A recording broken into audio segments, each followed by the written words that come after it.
যেটা রাইট ওয়েতে আবেদন করার দরকার আমরা ঠিক ওই রাইট ওয়েটা চুজ করে আবেদন করছি। সাথে এটা মনে রাখেন যে এগুলো সব কিছু সেকেন্ডারি। এই ক্লাবগুলা এটার সাথে একমত না দেখেই দেখেন Dhaka league, first division, second division, third division, সামনের প্রিমিয়ার লিগ, এগুলো কিন্তু আনসার্টেন হয়ে আছে। তো এই আলোচনার মধ্যে আমরা সবসময় খেলা যে হচ্ছে না এই জিনিসটা ভুলে যাই। এই ক্রিকেট বোর্ডকে এই জিনিসটার উত্তর দিতে হবে যে খেলা কেন হচ্ছে না। হ্যাঁ, আপনি 12টা টিম নিয়ে খেলছেন, 8টা টিমে 100-150টা প্লেয়ার।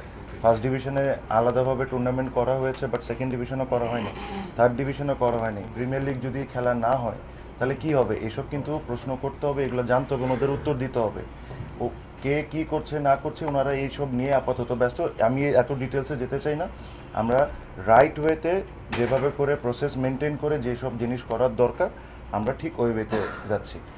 বাংলাদেশ স্পোর্টসে যেটা নতুন স্ট্যান্ডার্ড সেট করার দরকার, যেটা উনি বললেন, আমরা ওইভাবে করে আগানোর চেষ্টা করতেছি। এখানে কোনো জোর জবরদস্তির কিছু না, বিকজ আমরা বিশ্বাস করি আমাদের যে কথাগুলো আছে বা এনাফ প্রুফ যেগুলো আছে ওটা যৌক্তিক, এই কারণে আমরা এই ওয়েতে যাচ্ছি। এর চেয়ে বেশি কিছু না। Thank you.